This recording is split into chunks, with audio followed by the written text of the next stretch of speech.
আলী ফাতেমাতুজ জোহরা রাদিয়াল্লাহু তাআলা আনহা, যিনি বাদশার বেটি, যিনার স্বামীর নাম আলী, যিনি আল্লাহর সিংহ বা টাইগার। একদিন দুদিন তিন দিন হয়ে গেছে, বাড়িতে আঁকা চুলা বন্ধ। মা খাতুনে জান্নাত নবী বেলালি আব্বার কানে শিকায়ত করেননি। আজকে বাড়ির কথা কাউকে পড়োশির লোককে বলেননি। মা খাতুনে জান্নাত নিজের কর্মে ব্যস্ত ছিলেন।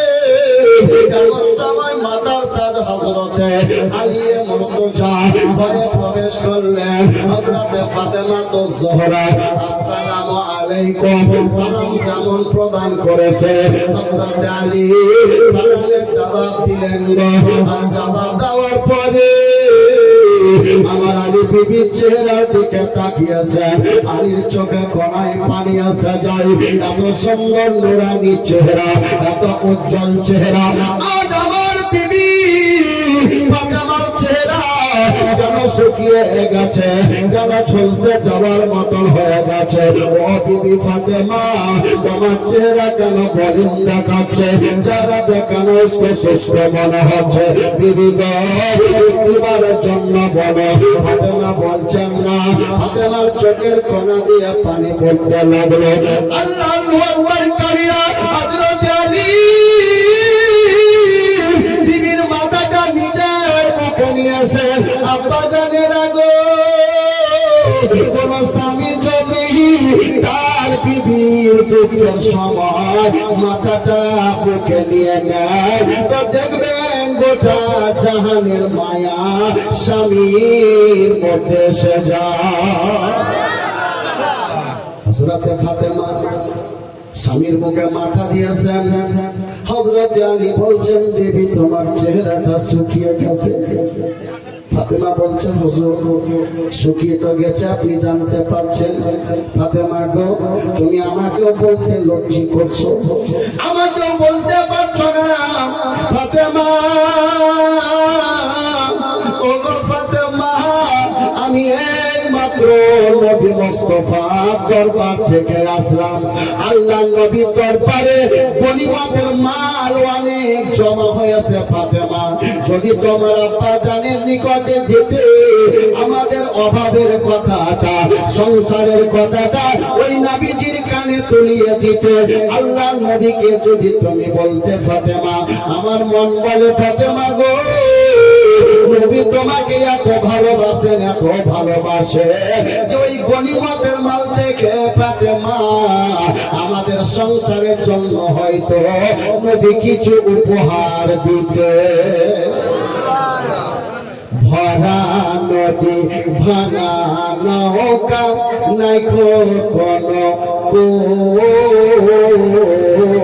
পারি করতা রদিন নবী আমার মুহাম্মদ রাসূল।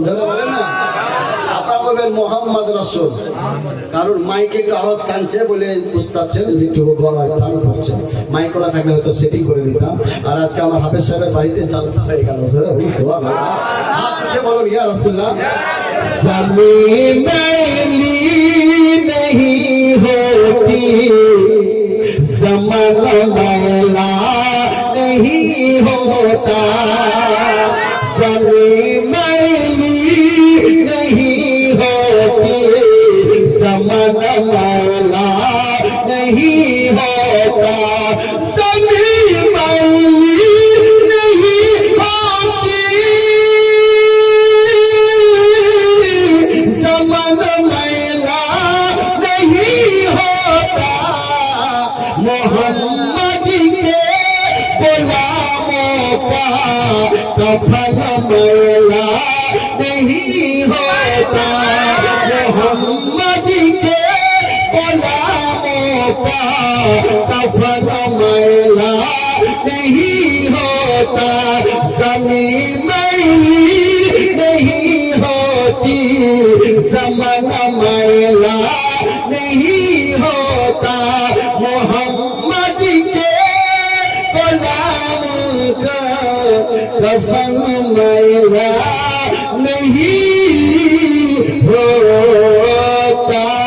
अल्लाह নবী আকা মুস্তাফার বেটি মা খাতুনে জান্নাত নবী দুলালি ফাতেমাতুজ জোহরা আজকে বলতে লাগলেন হুজুর আপনি তো আমাকে বলতেছেন তবে হুজুর গো এই কথাটা আমি আব্বার কানে দিতে পারবো না আব্বা জান যদি শুনতে পান আব্বা জানের পেটে নয় আব্বা জানের অন্তরে দুঃখ চলে আসবে নবী আমাকে এত ভালোবাসেন নবী মুস্তাফার চোখে যদি পানি এসে যায় আমি ফাতেমা সইতে পারবো না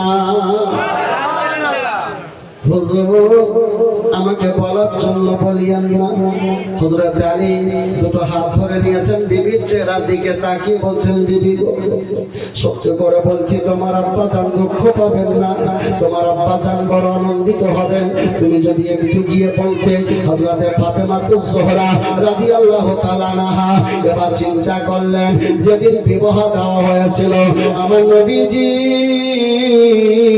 এই মা হারা বেটিকে যেদিন বিবাহ বন্ধনে আবদ্ধ করে দিয়েছিলেন আল্লাহর নবী আমার ওসিয়ত করেছিলেন বেটি ফাতেমা গো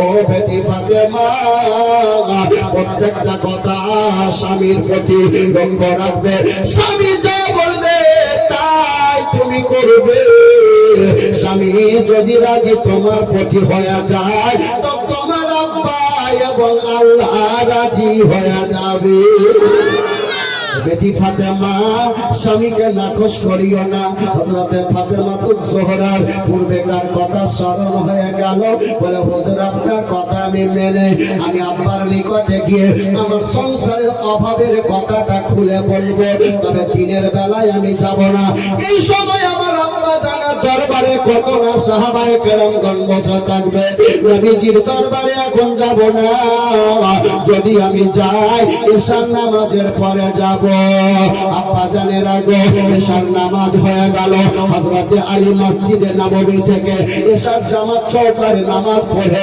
নিজের ঘরে ফিরছেন হযরতে ফাতেমাতুজ জোহরা রাদিয়াল্লাহু তাআলা আনহা স্বামীকে বলছেন হুজুর চলো আমাকে একটু এগিয়ে নিয়ে চলো আমাকে একটু এগিয়ে দেন কয়েকটা বাড়ির পরে আল্লাহর নবীর ঘর কয়েকটা ঘরের পরে আল্লাহর নবীর ঘর হযরত আলী বলছেন চলো বিবি তোমাকে এগিয়ে নিয়ে যাই একই পাড়াতে যদি বেটির বাড়ি থাকে বাপের বাড়ি তো স্বামী যদি একটু এগিয়ে দেয় তাহলে মেয়েটার বাপের বাড়ি যাওয়ার জন্য তার পথটা সরল বা সহজ হয়ে যায়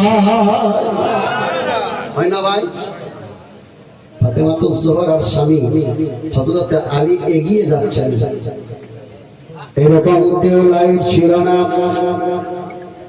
হ্যালোজেন ছিল না ইলেকট্রিক বিজলি ছিল না ফাতেমাতুজ জোহরা এগিয়ে যাচ্ছেন স্বামী তার পিছনে আছেন বলে ওগো আমার ফাতেমা এই দেখো আমি রাস্তাতে তোমার জন্য ইন্তজার করতেছি তুমি তোমার আব্বা জানের কাছ থেকে আসো হযরত আলী পথের মধ্যে দণ্ডায়মান হয়ে গেলেন দাঁড়িয়ে গেলেন আমার ফাতেমাতুজ জোহরা হায় রে মা ফাতেমা 10 বছরের বালিকা তিনার মা খাদিজাকে হারিয়েছিলেন তবে আমার বলতেন বেটি কাঁদিও না বেটি রে আমি তোমার আব্বা জান তোমার সব দিক থেকে নজর করবে মুস্তাফা সামাইনে কেরাম হাইরে প্রিয় নবীজির কলিজার জিনিস হাইরে কলিজা বাপের ঘরে দুয়ারে যখন চলে আসে বাপের ছোট কলিজাটাও বেটি বেটার জন্য বড় হয়ে যায় ফাতেমা ওয়াজ করেননি শুধু এসে দুয়ারে টোকা লাগাইলেন খটখটি আওয়াজ দিয়েছেন আল্লাহর নবী আমার জানতে পারলেন এই ঘুমাবার সময় আমার ঘরে দুয়ারে কেউ আসেনি আয়েশা গো যাও দুয়ারটা উদ্বোধন করো দুয়ারটা উন্মুক্ত করে দাও দরজাটা খুলে দাও আমার মন বলে আমার বেটি ফাতেমা আমার ঘরে দুয়ারে এসেছে মা আয়েশাতুল হুমায়রা গো আমার নবী মুস্তাফা অন্য স্ত্রী আমার ফাতেমা তো জোহরার সাথে মা চট করে উঠে গিয়েছে আর দোয়াটা যেমনই খুলে দেওয়া নিজের মা বলে আমার ফাতেমা সালাম করেছে আর জাহানা সালাম করা ফাতেমা তো জোহরার সালামের জবাব দিয়ে বেটি বলে সম্বোধন করেছে। আজকে মজ্জাজ সামাই আমরা নিজের মাকে মা বলতে পারলাম না।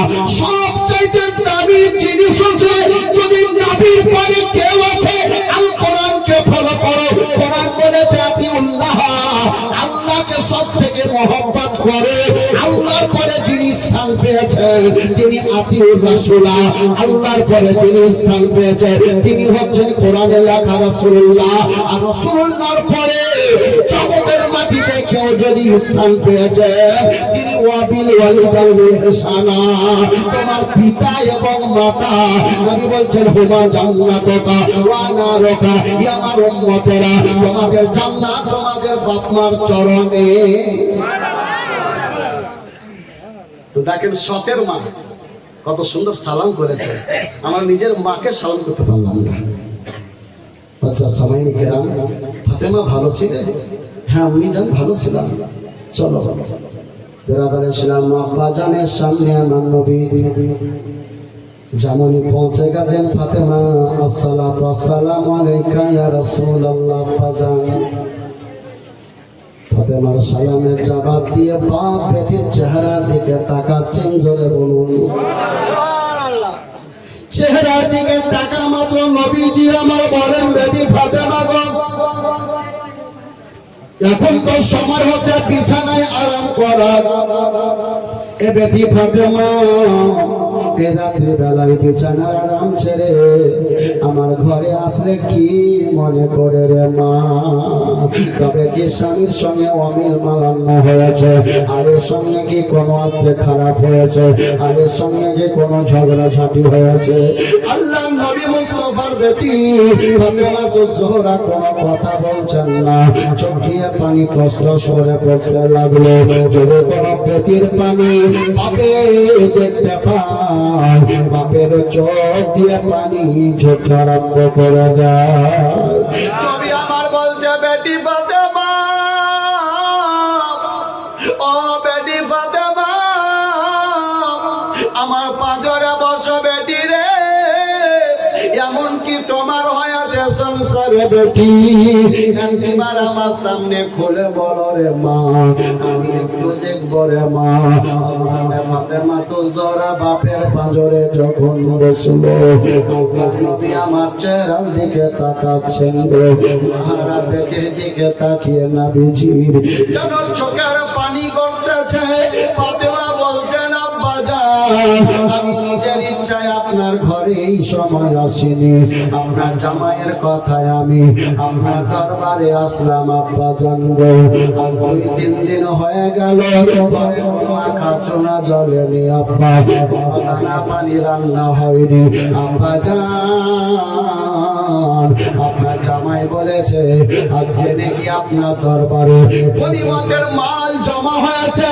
আব্বা জান গো, ওই গনিমতের মাল থেকে যদি আমার অভাবের সংসারে কিছু যদি তোফা হিসাবে দান করে দিতেন, কিছু যদি আপনি আমাদের জন্য হাওয়ালা করে দিতেন।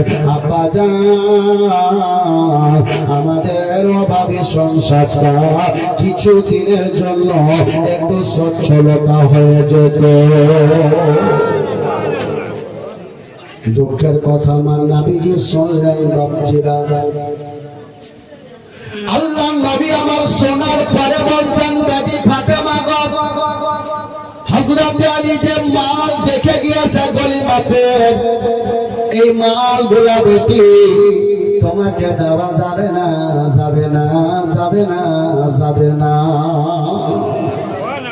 কোন ডিলার সাহেবের কন্যা যদি বলে আব্বা যান ঘরে চাল নাই, চালের ব্যবস্থা করে দেয়, তো 3 বস্তা জায়গায় 4 বস্তা মিনিকেটের বস্তা চলে যাবে। আচ্ছা যে চালগুলো যাচ্ছে ওগুলো কার জন্য? জনগণের নয়, প্রত্যেকটা জনগণেরই তো মাল, ওটা তো আলাদা আর বেটির জন্য আসে না। আল্লাহর নবী বলছেন, বেটি ফাতেমা, যে আলী মাল দেখে গিয়েছে গনিমতের এই মালগুলো আমি গরিব মিসকিনদের জন্য বরাদ্দ করেছি বেটি, এটা তোমাকে দেওয়া যাবে না। আমার ফাতেমা তো জোহরা পড়ছে আলহামদুলিল্লাহ। জানা আলহামদুলিল্লাহ পড়লে ফাতেমা বলছেন, আব্বা হুজুর তবে আর দেরি করব না, তাড়াতাড়ি আমি চলে যাব। আপনার জামাই আমার জন্য ইন্তজার করছে, আপনার জামাই আমার জন্য দেখতেছে। আল্লাহু আকবার কাবীরা। ফাতেমা তুসহরা আব্বা জানের কাছ থেকে অনুমতি নিয়ে এবার চলতে যখন আরম্ভ করে দিয়েছেন বাপজিরা, হযরত আলী রাদিয়াল্লাহু তাআলা আনহু সামনে দাঁড়িয়ে আছেন। হযরত ফাতেমা তুসহরা আলীকে দেখে বলছেন, আসসালামু আলাইকুম। আলী যেন সালামের জবাব দিলে জিজ্ঞাসা করলেন, ও ফাতেমা, আল্লাহর নবী কি দিয়েছেন? আল্লাহর নবী কি দিয়েছেন? হযরত ফাতেমা বলছেন, স্বামী গো, আল্লাহর নবী বলেছেন ওই গনিমতের মালগুলা গরিব মিসকিনদের জন্য বরাদ্দ করেছেন, আমাদেরকে দেওয়া যাবে না, যাবে না। হযরত আলী কত গুণবান স্বামী বলছেন আলহামদুলিল্লাহ। বিবির কথায় এক, স্বামীর কথায় এক হয়ে গেল। শেরপুরের গ্রামের যদি ঘটনা ঘটলো, তোর বাপ অভাবের সময় এতটা আজকে চাল দিতে পারলো না, ধান দিতে পারলো না, এখান থেকে বাপের বাড়ি পাল আমার বাড়ি যাস না বলতো, কি বলতো না? বিরাদার ইসলাম নবী কাকে বলা হয়? আব্বা জানে রাখো। আমার ফাতেমা তুসহরা রাদিয়াল্লাহু তাআলা আনহা না পেয়ে আল্লাহর শুকর গুজার করলেন। আলীও বললেন, চলো শুয়ে যাই। বিছানায় শুয়ে গিয়েছেন।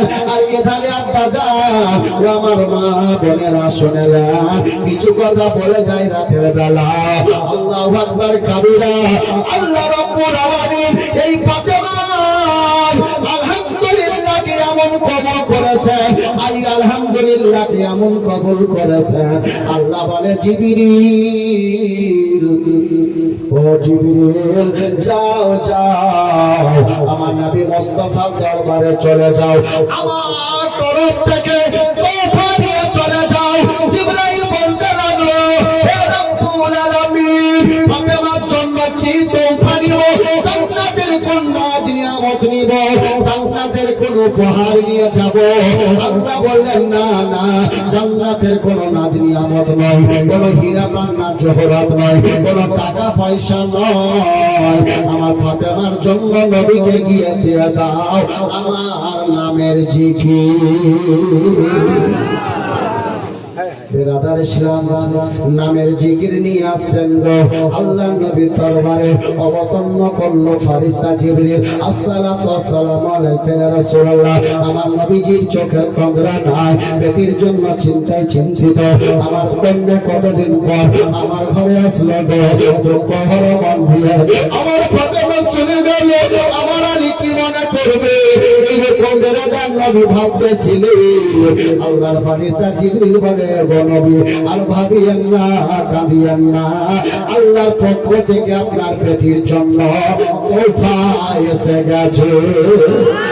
জিবরিল বলো, আমার বেটির জন্য আল্লাহ কি তোফা পাঠিয়েছে? বলে, জান্নাতের কোন খাবার নয় গো নবী, জান্নাতের কোন নাজ নিয়ামত নয়, আল্লাহর জিকির। বলে, কি নামের জিকির? বলে, তিনটি নামের জিকির।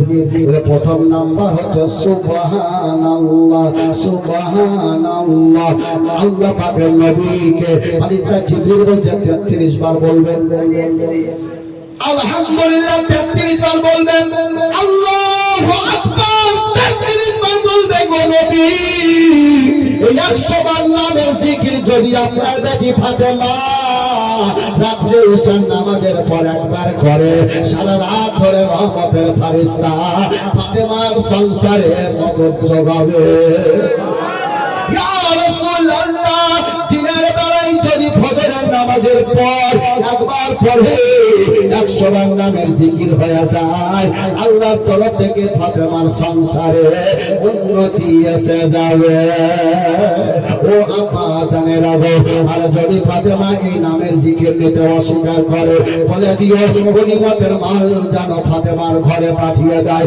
আল্লাহর নবীকে এই বাণী শুনিয়ে দিয়ে ফেরেশতা জিবরাইল যখন চলে যায়, আমার রহমাতুল লিল আলামিন নবী ফজর ওয়াক্তের আযান শুনে মসজিদে নববীতে যান। জোরে বলুন আসসালাতু খায়রুম মিনান নাওম।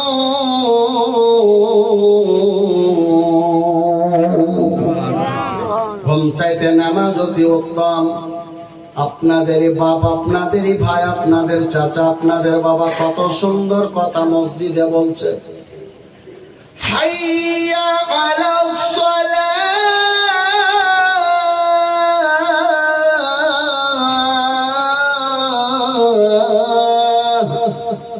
তোমরা নামাজের জন্য আসো। হাইয়া আলাল ফালাহ,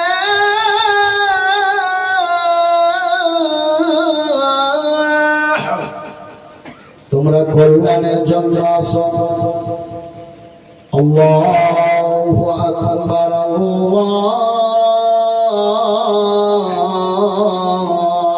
আল্লাহু আকবার।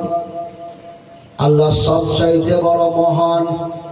এখন তিনটা নামের জিকিরের মধ্যে সুবহানাল্লাহ মানে আল্লাহ পাক পবিত্র। জোরে বলেন আলহামদুলিল্লাহ মানে খেয়ে না খেয়ে যে হালাতে থাকবেন আল্লাহর শুকর গুজার করবেন। আলহামদুলিল্লাহ মানে তামাম তারিফ আল্লাহর, প্রশংসা আল্লাহর। আর আল্লাহু আকবার, পৃথিবীর জমিনের সমস্ত দানব মানব চাইতে আল্লাহকে মহান ভাবলে আল্লাহ সেই বান্দাকে সব চাইতে ভালোবাসে।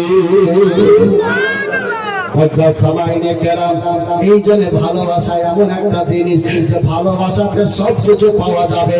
আজকে আমরা হাফেজ সাহেবের মহব্বতে নাই, আজকে তিনা খাবারের মহব্বতে নাই, আজকে এই জায়গায় সমবেত হয়েছি আমার ভাই মাওলানার মহব্বতে নয়।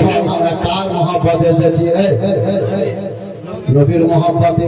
আর যে নবীর মহব্বতে এসেছেন জেনারেল বাপজিরা, নবী বলছেন মহব্বতের জায়গাটা সাধারণ জায়গা নয়। নবী বললেন রিয়াজুল জান্নাহ, জান্নাতের টুকরা। এত সুন্দর জায়গায় বসে আছেন, দেখবেন মহব্বতে। জোরে বলেন তো সুবহানাল্লাহ।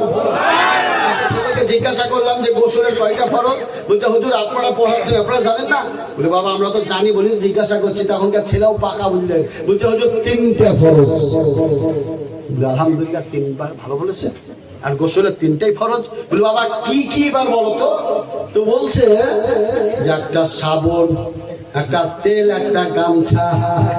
গোসল করতে গেলে গামছা লাগে, আর মাথাতে সাবন মাখতে হয়, আর মাখার পরে তেল মাখতে হয়। ফরজ হবে। হ্যাঁ, প্রথম নম্বর ফরজ হচ্ছে মুখে পানি দিয়ে গার্গিল করা। নাকের এই হাড্ডি পর্যন্ত পানি পৌঁছানো, আর মাথা থেকে পা পর্যন্ত সুন্দর করে পানি বহানো। এটা হচ্ছে 3টি ফরজ। তোমার যা সালাইন কিরাম নবীর মহব্বতে একবার হাত উঠে বলেন ইয়া রাসূলুল্লাহ। তুমি মোদের আশা, ভালোবাসা, ভালোবাসা, ভালোবাসা, ও গো প্রিয় নবী। নবী নবী নবী তুমি মোদের সবই, ও গো জানের নবী। একবার মোহাম্মতে জোরে বলা যাবে না? ইয়া রাসূলুল্লাহ। আর হযরত লাইন দিয়েছেন, মানে আমি দেখলাম যে আপনাদের পরিবেশ সুন্দর করেছেন। ইমাম যদি ইসলাম থাকে, সক্রিয় হন, মজবুত থাকেন, তো গিরামও মজবুত থাকবে। জোরে বলুন। এই জন্য ভাঙড়ি ইমাম মসজিদে রাখলে মুসলিম ভাঙড়ি হয়ে যাবে, ওই ঘুল লাগা হয়ে যাবে। আর আস্তে আস্তে রুই পোকা যখন লাগবে তো ছুটির কাছে শেষ হয়ে যাবে। তারপরে যোগ্য ইমাম রেখেছেন, আল্লাহ যেন তিনারা হায়াতে উমারে বরকত দান করেন। আল্লাহুম্মা আমিন। তুমি মোদের আশা, ভালোবাসা ও গো নবী নবী নবী নবী তুমি মোদের সবই ও গো জানের নবী মোহাম্মদ বলো আরে কলিজা ফেটে যায় কেউ যখন শোধায় তোমার কি যাওয়া হবে না নবী পাকের মদিনায় তোমার কি যাওয়া হবে না নবী পাকের মদিনায় কলিজা ফেটে যায় কেউ যখন শোধায় তোমার কি যাওয়া হবে না নবী পাকের মদিনায় তোমার কি যাওয়া হবে না নবী পাকের মদিনায় আর কত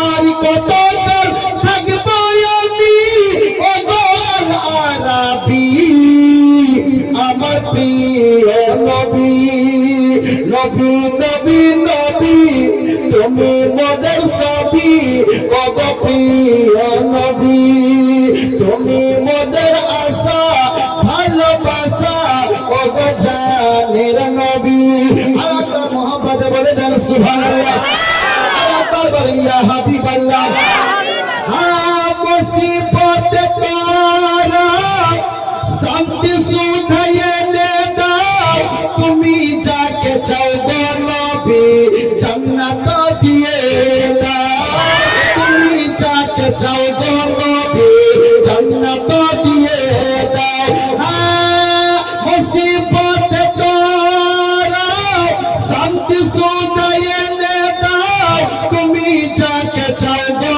নবী জান্নাত দিয়ে দাও তুমি যাকে চাও গো নবী জান্নাত দিয়ে দাও সারা জগতে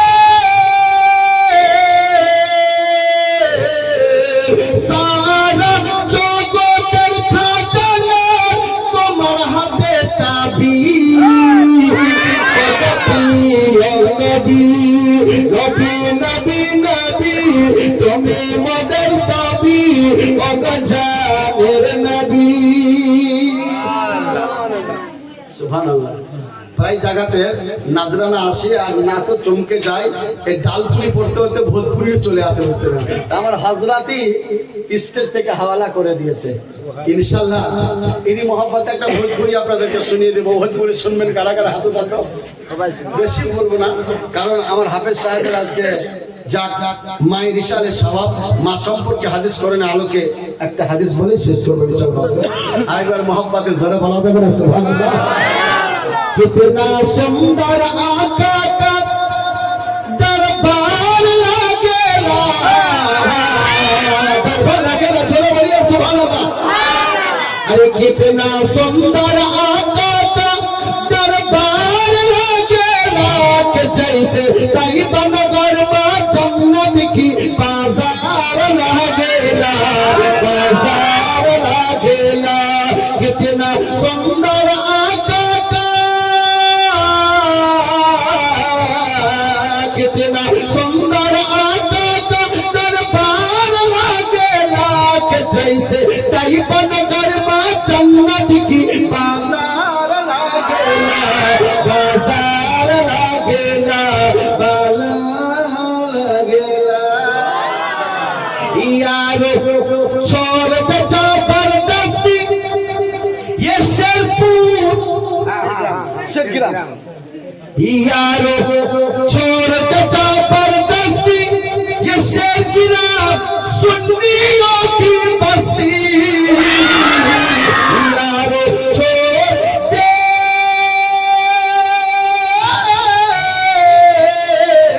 यारो छोड़ दे जबरदस्ती इलाका सुन्नियों की बस्ती यहाँ के सुन्नी आला हजरत के तलवार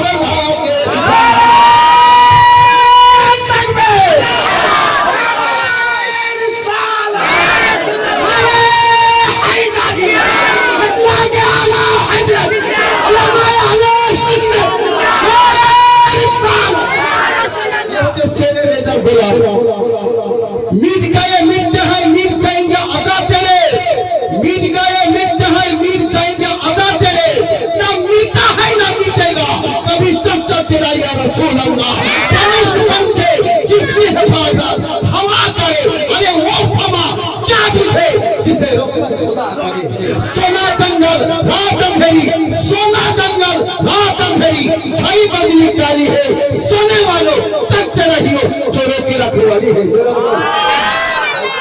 শুধু আমার হযরত ইশক মোহাব্বতে দরিয়ায় ঝাঁপ দিয়ে দিলেন, তা আপনারা কেউ ঝাঁপ দিতে পারলেন না জি? হ্যাঁ, এই টাকাতে একবার টাচ হলো না, যে বরকাতান টাকা। কসম খোদা, আমার রাসূলের পাক এই নাম শুনে হাসান বিন সাবিতকে নজরানা হাওয়ালা করতেন। শোনা আমার নবী পাকের সুন্নাত, রেজা সামাই এবং নজরানা গাওয়া, এটা আমার নবী পাকের সুন্নাত। জোরে বলুন সুবহানাল্লাহ। রেজা সামাই ये शेर बच्चा शेर है, রেজা সামাই किराम शेर का बच्चा कभी बकरी का बच्चा नहीं बनता है। जरा बोल सुबहानल्लाह। রেজা সাमाই हाथ उठे बोल या रसूल अल्लाह, यारो छोड़ दे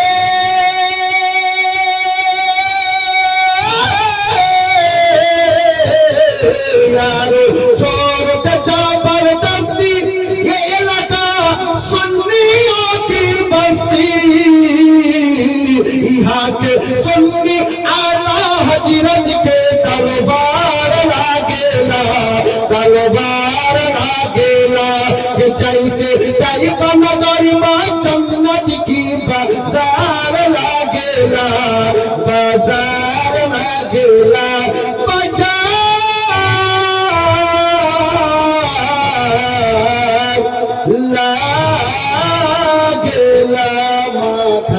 জান্নাত নবী দুলাল ফাতেমাতুজ জোহরা ঘরে ফজরের নামাজ পড়ছেন। নবীজির নামাজের পর বেটির বাড়ির দোয়ারে পৌঁছে গেছেন। জোরে বলেন সুবহানাল্লাহ।